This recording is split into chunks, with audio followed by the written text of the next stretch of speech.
अस्सलाम वालेकुम my dear students, कैसे हैं आप सब। होप सो कि आप ठीक होंगे। Welcome my YouTube channel official Khalid academy. Dear students, जैसे कि आपको पता है हम लेक्चर सीरीज़ बना रहे हैं 9th 10th फर्स्ट ईयर और सेकंड ईयर।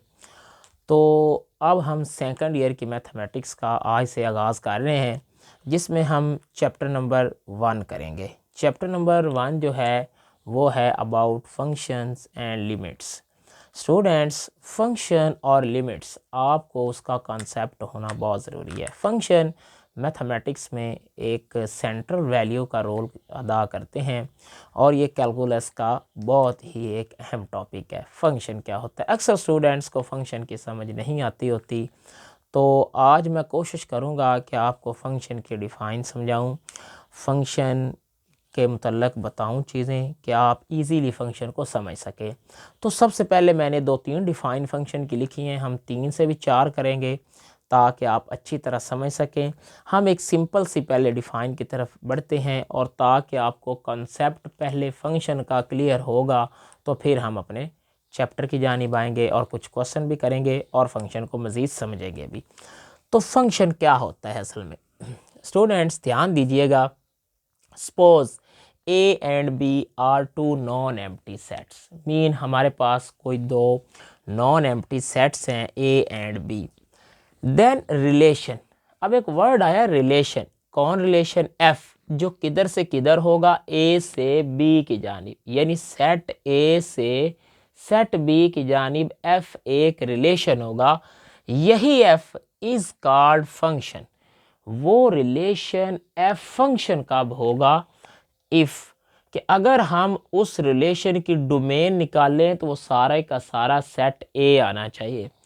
और दूसरी कंडीशन है the first element of each ordered pair in F. F हम कह सकते हैं कि रिलेशन का, इधर मैं ये लिख देता हूँ, the first element of each ordered pair of F does not repeat, उसे रिपीट नहीं होना चाहिए। दोबारा समझे कि एक ए एंड बी हमारे पास कोई भी दो नॉन एम्प्टी सेट होंगे, एफ उनके दरमियान रिलेशन होगा ए सेट से बी की जानिब। वही एफ फंक्शन कब कहलाएगा, अगर हम उस एफ की डोमेन लें तो सेट ए आए और first element of each ordered pair of F, यानी कि जो एफ रिलेशन हमने लिखा हुआ है ए सेट से बी सेट की जानिब, उसका फर्स्ट एलिमेंट रिपीट नहीं होना चाहिए, डज नॉट रिपीट, मीन वो यूनिक होना चाहिए। अब एक वर्ड आया है रिलेशन क्या है। तो स्टूडेंट्स हम सबसे पहले रिलेशन सीखते हैं कि रिलेशन असल में क्या है। अगर मैं सिंपल से एक डिफाइन लिखूं रिलेशन की, relation is the subset of the Cartesian product of two non empty set A and B. मतलब ये जो रिलेशन है, फॉर एग्जांपल एफ है, ये सब सेट होता है किसका, ए क्रॉस बी का। मतलब माय डियर स्टूडेंट्स, अगर आप रिलेशन लिखना चाहते हैं तो पहले आपको ए और बी सेट को मल्टीप्लाई करना होगा, उनकी कार्टियन प्रोडक्ट लेनी होगी, जो कि आप छोटी क्लासेस में सीख आए हैं। 10th क्लास में आप लोगों ने सीखा होगा कि ए को बी से किस तरह कार्टियन प्रोडक्ट लेते हैं, उसका फिर एक सब सेट लेते हैं। वो सब सेट उसके ज़्यादा होते हैं, बहुत ज़्यादा होते हैं, लेकिन हमने एक ऐसा सब सेट वहाँ से उठाना है जो इन टू कंडीशंस को सेटिस्फाइड करता होगा। तो माय डियर स्टूडेंट्स वो फंक्शन होगा। ठीक है, तो वो कैसे, अब आपको तो एग्जांपल से मज़ीद समझ आएगी। अब देखिएगा, मैं एक सेट लिखता हूँ, ए सेट है मेरे पास 1 2 3। माय डियर स्टूडेंट्स हम एक बी सेट लिख लेते हैं, ए और बी। अब पहले हम इनकी कार्टियन प्रोडक्ट लेते हैं, ए क्रॉस बी करते हैं। तो पहले ए सेट आया है तो आप भी ए 1 2 3 ए की वैल्यू लिखेंगे, क्रॉस बी सेट आया है तो बी लिखेंगे, ए कॉमा बी। अब कार्टियन प्रोडक्ट आप छोटी क्लासेस में सीख चुके हैं कि 1 मिलता है, ये ऑर्डर पेयर में होती है। ऑर्डर पेयर हमेशा किस फॉर्म का होता है, एक्स और वाई फॉर्म का। पहले नंबर को एब्सिसा कहते होते हैं और दूसरे नंबर को ऑर्डिनेट कहते होते हैं। तो 1a आएगा। इसी तरह माय डियर स्टूडेंट्स 1b आएगा, फिर 2 मिलेगा a के साथ, 2 मिलेगा b के साथ, फिर 3 मिलेगा a के साथ और 3 मिलेगा b के साथ। मतलब ये हमने कार्टियन प्रोडक्ट कर ली। अब इसके ये सारे जो एक ऑर्डर पेयर है वो इसका एक एलिमेंट है, ये भी इसका 6 एलिमेंट है। तो किसके सबसेट कितने लिखे जा सकते हैं, आपको फॉर्मूला वो भी आना चाहिए। तो आप लोगों ने वो फॉर्मूला सीखा हुआ है कि 2 raise to power n mean 2 की पावर 6, क्योंकि इसमें 6 एलिमेंट है और ये लिखे जाएंगे 64। मतलब इसके 64 सबसेट हम लिख सकते हैं और रिलेशन भी उन्हीं सबसेट में से ही होता है। 64 में से कोई एक सबसेट है वो भी, तो वो रिलेशन होगा। एग्जाम्पल ले लेते हैं हम, कोई रिलेशन में R1 लिखता हूँ, इनमें से कोई एक रिलेशन, आप कोई से नंबर उठा लें इनमें से, जिस तरह मैं उठा लेता हूँ 1a और 1b। अब ये एक रिलेशन है। क्यों रिलेशन है, क्योंकि ये सब सेट है किसका, a क्रॉस b का। मीन आपने रिलेशन सीख लिया होगा कि रिलेशन कैसे लिखते होते हैं, a और b की कार्टियन प्रोडक्ट लिखते हैं और उसी का एक सब सेट, उसका एक बेटा, उसमें से एक बच्चा उठाते हैं जो कि क्या होता है, इसमें रिलेशन होता है। अब यही रिलेशन फंक्शन कब होता है, अगर ये दो कंडीशन सेटिस्फाइड होंगी तो हम इस रिलेशन को फंक्शन कहते होते हैं, नहीं तो ये रिलेशन होगा फंक्शन नहीं होगा। मतलब हर फंक्शन रिलेशन होता है, लेकिन every relation is not a function. Every function is a relation but every function is a relation, every relation is not a function। ये ज़रूरी नहीं है कि हर रिलेशन फंक्शन हो, लेकिन जो फंक्शन होता है वो रिलेशन होता है। ओके, अब ये देखिए दो कंडीशन क्या है कि हम उस f की डोमेन निकालें तो वो सेट A आना चाहिए, और डोमेन भी आप सीख चुके हैं, ऑर्डर पेयर का पहला नंबर डोमेन होता है। अगर मैं इस R1 की डोमेन लिखूं माय डियर स्टूडेंट्स, तो डोमेन तो जस्ट 1 आ रहा है जो कि नॉट इक्वल टू ए है। क्योंकि ए तो मैंने लिया हुआ है 1 2 3 के। तो अगर पहली कंडीशन इस पे सेटिस्फाइड नहीं हो रही तो ये रिलेशन फंक्शन नहीं हो सकता। फंक्शन होने के लिए ये दो कंडीशन का सेटिस्फाइड होना बहुत ही ज़रूरी है। तो अब इसमें से मैं कोई और रिलेशन लिखता हूँ ताकि देखते हैं कि क्या वो फंक्शंस की डिफाइन को सेटिस्फाइड करता है या नहीं करता। हम इसमें से एक एफ रिलेशन इसी में से माय डियर स्टूडेंट्स उठानी है आप लोगों ने। मैं लिख लेता हूँ 1a, इसी तरह 2b लिख लेते हैं चलें, और इसी तरह हम 3a लिख लेते हैं। ये भी अब इसका एक सबसेट है, अगर सबसेट है तो इसका रिलेशन है। अब ये एफ रिलेशन है a से b की जानिब, ये फंक्शन कब होगा। फंक्शन के लिए मैंने आपके लिए दो कंडीशन लिखी हुई हैं कि उसकी डोमेन निकालें तो वो सेट ए ही आना चाहिए और उसका फर्स्ट एलिमेंट रिपीट नहीं होना चाहिए। अब देखें, अगर मैं इस रिलेशन जो हमने लिखा है स्टूडेंट्स, अब इस रिलेशन की अगर हम डोमेन इधर से लिखें, डोमेन ऑफ एफ, तो डोमेन होता है फर्स्ट नंबर, तो इधर आएगा 1 2 और 3। ऑफ कोर्स ये तो इक्वल ए के आ गया, मतलब पहली कंडीशन हमारी सेटिस्फाइड हो गई है। दूसरी देखें, क्या पहला नंबर रिपीट तो नहीं हो रहा 1 2 3, ऑफ कोर्स रिपीट नहीं हो रहा, तो ये तो दोनों कंडीशन सेटिस्फाइड हो गई हैं। तो अब अगर दोनों कंडीशन सेटिस्फाइड हो गई हैं तो ये एफ क्या बन गया मेरे लिए माय डियर स्टूडेंट्स, ये अब फंक्शन बन गया। ये क्या बन गया, ये रिलेशन फंक्शन है। अब हम इसे मज़ीद कुछ एग्जाम्पल से मैं आपको और इसके कॉन्सेप्ट क्लियर करता हूँ कि फंक्शन की एग्जाम्पल से आपको इसका कॉन्सेप्ट अच्छी तरह क्लियर हो जाए। रिलेशन आपने सीखा कि रिलेशन क्या होता है, कार्टियन प्रोडक्ट का सबसेट जो होता है वो रिलेशन होता है। ठीक है, इसे बाइनरी रिलेशन भी कहते हैं। तो स्टूडेंट्स अब हम कुछ सेट लेते हैं, अब ध्यान दीजिएगा आप लोगों को एग्जाम्पल से मज़ीद समझ आएगी। ये मेरे पास कोई एक ए सेट है, ये अंडों की शक्ल में हमने 2 सेट लिए हैं और इनके दरमियान ये एफ रिलेशन है 1 2 3। ये इनके एलिमेंट्स हम ले रहे हैं, इधर ले लेते हैं 4 5 6 7।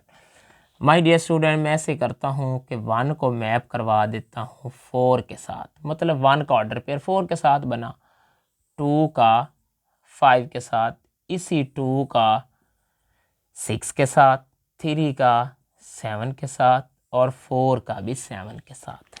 अब हम ये रिलेशन लिखते हैं कि रिलेशन बना कैसे। एफ बना 1 किसके साथ मैप हुआ, 4 के साथ, तो 1 4 ऑर्डर पेयर आया।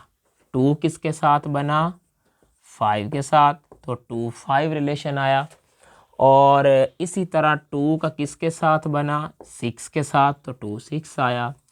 और इसी तरह 3 का 7 के साथ और 4 का भी 7 के साथ रिलेशन हमने लिखा। अब ये एक एफ है, क्योंकि क्योंकि जब ऑर्डर पेयर होते हैं तो वो कार्टियन प्रोडक्ट ही असल में होती है। तो अब हम देखना चाहते हैं कि क्या ये जो रिलेशन एफ आया है क्या ये फंक्शन है। फंक्शन की कंडीशन आपके सामने है। तो हमने लिखा कि अगर हम उसकी डोमेन निकालें तो वो सेट ए ही आना चाहिए। तो आप लोग इसकी डोमेन निकाल लें। डोमेन निकालते हैं डियर स्टूडेंट। फर्स्ट नंबर लिखें 1 2 3 और 4 आ रहा है, मीन ये ए सेट ही है। First condition is satisfied. Second, the first element of each order pair, जो पहला एलिमेंट होता है हर ऑर्डर पेयर का वो रिपीट नहीं होना चाहिए। 1 2, ओहो ये तो 2 2 बार आ गया, ये तो रिपीट हो गया। देखें ये 2 इस ऑर्डर पेयर का भी फर्स्ट एलिमेंट है, तो दूसरी कंडीशन सेटिस्फाइड नहीं हो रही। अगर सेटिस्फाइड नहीं हो रही, this relation is not a function, अब ये फंक्शन नहीं है। बात समझ आई कि नहीं आई। तो मतलब हर एलिमेंट का एक इमेज हो सकता है, यूनिक इमेज हम रखते होते। जिस तरह 2 का इमेज अगर 5 था तो अब 2 का और इमेज नहीं हो सकता, इसका कोई और इमेज नहीं हम दे सकते। क्लियर हुई बात। तो ये फंक्शन नहीं था।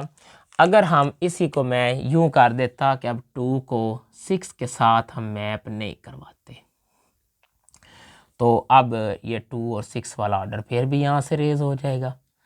अगर 2 और 6 का ऑर्डर पेयर अब रेज हो जाता है माय डियर स्टूडेंट्स, तो अब देखें तो सारी कंडीशन सेटिस्फाइड हो रही हैं, अब ये फंक्शन है।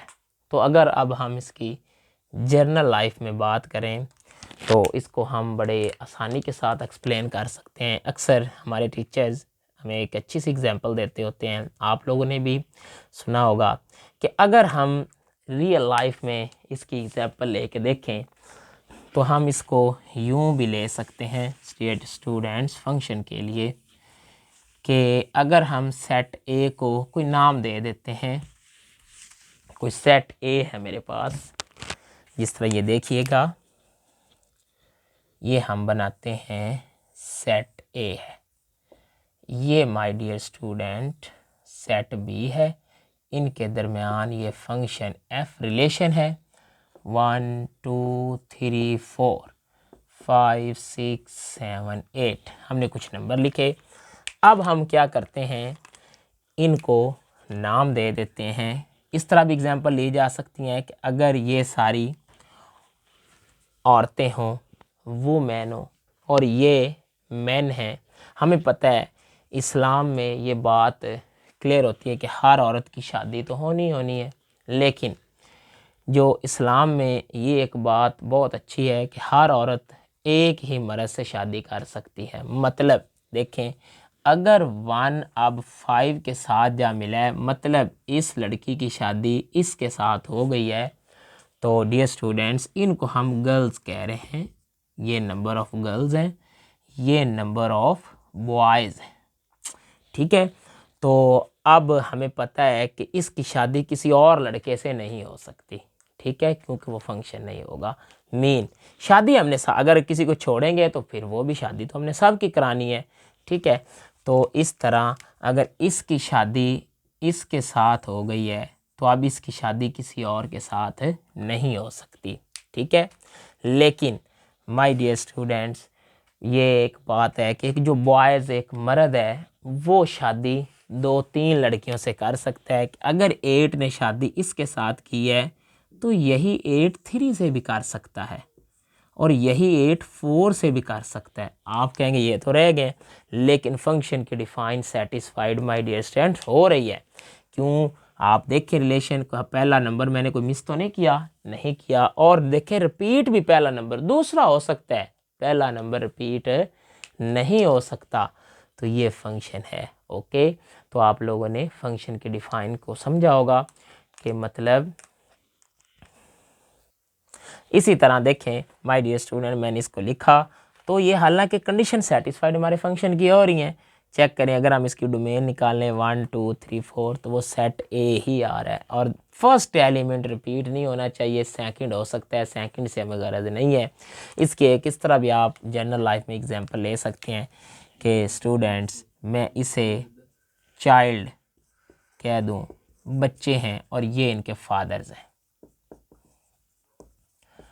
ये इनके बाप हैं और ये इनके बच्चे हैं, चाइल्ड्स हैं। स्टूडेंट्स, हमें पता है कि हर बच्चे का कोई ना कोई बाप तो होना ही होना है, लेकिन हो सकता है किसी बाप की शादी ना हुई हो, वो कुंवारा ही हो, तो उसके बेटे नहीं भी हो सकते।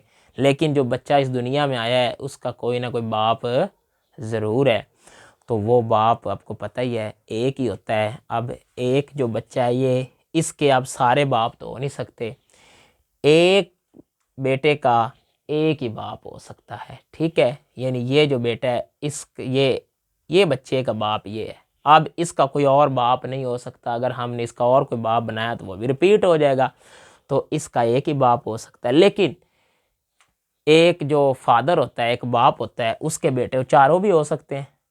तो ये देखिए, ये जो बाप है, ये 2 बाप ऐसे हैं जिन्होंने शादी नहीं अभी तक की, तो इनके बेटे भी नहीं हैं।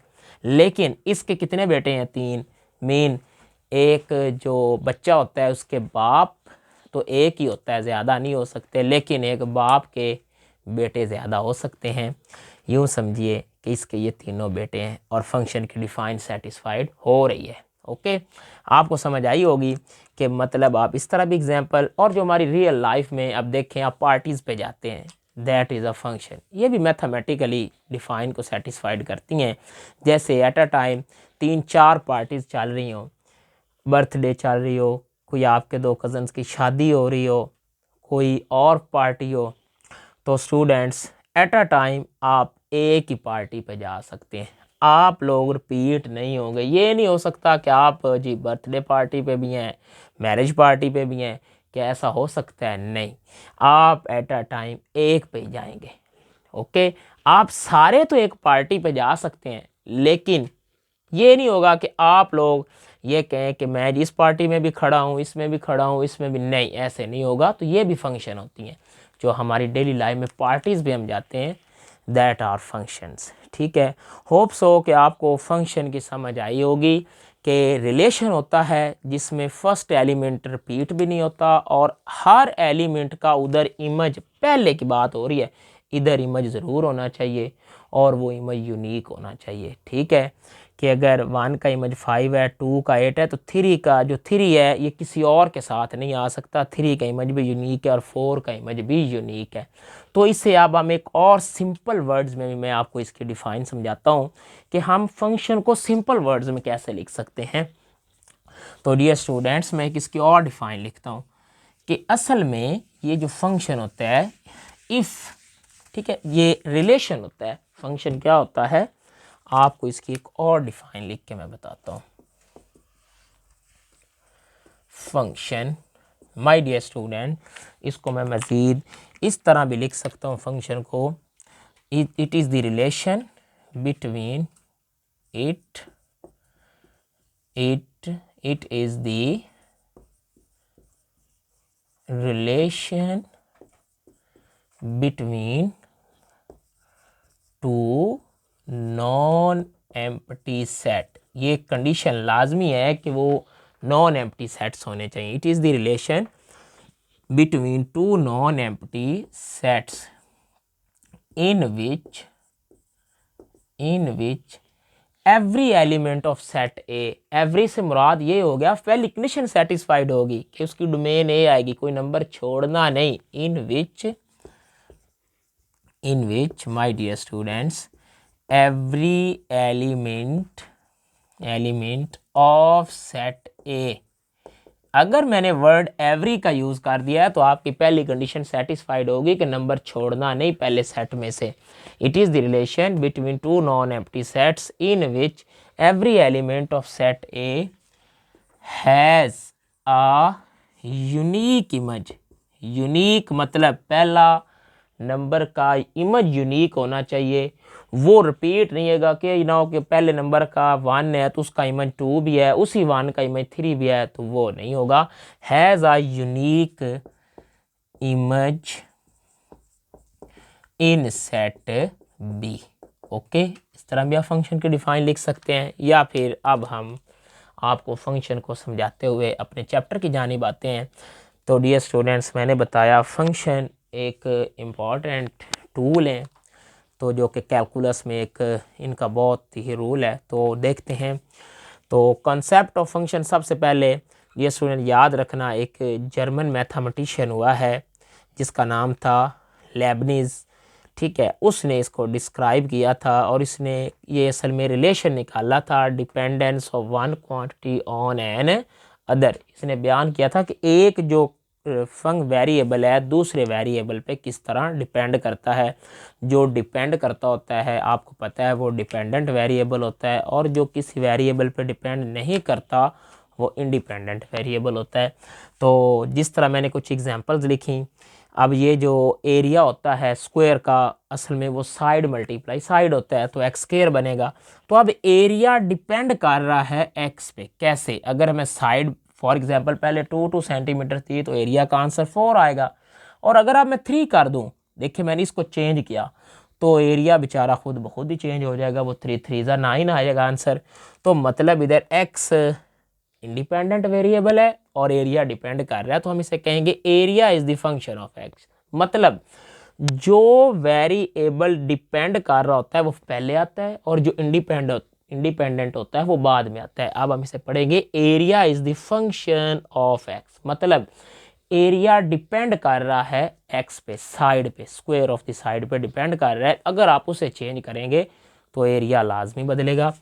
The volume V of a sphere depends on its radius R. तो अगर एक वॉल्यूम है स्फीयर ले तो उसका वॉल्यूम डिपेंड कर रहा है रेडियस, क्योंकि ये नंबर कांस्टेंट है, पाई एक नंबर कांस्टेंट होता है, 4 भी कांस्टेंट है, 3 भी। तो फिर रेडियस पे वॉल्यूम डिपेंड कर रहा है। रेडियस जैसे जैसे बदलेंगे वॉल्यूम का खुद बदलेगा, तो वॉल्यूम डिपेंड कर रहा है और रेडियस इधर इंडिपेंडेंट है। v is the function of r। तो फंक्शन आपकी अकॉर्डिंग टू बुक के मुताबिक एक डिफाइन हमने लिखी। अब फंक्शन इज़ अ रूल, वही बात, ये रूल होता है रिलेटिंग टू सेट्स। कितने सेट्स को रिलेट करता है? 2 सेट्स को आपस में रिलेट करता है। In such a way that each element, each वही बात एवरी की आ गई और उधर से डोमेन आ गया है कि मतलब कोई नंबर छोड़ना नहीं। In the first set corresponds to one and only one element in the second set. वो किसी एक एलिमेंट पे जाके मैप हो सकता है, वो एलिमेंट रिपीट नहीं होगा कि 1 2 पे चला जाए, 1 3 पे भी चला जाए, लेकिन सेकंड बी सेट वाले नंबर रिपीट हो सकते हैं। तो आपने फंक्शन को समझा होगा। अब मैंने अभी अभी आपको इसके कुछ क्वेश्चन अब हम करते हैं ताकि आप आसानी से समझें। इधर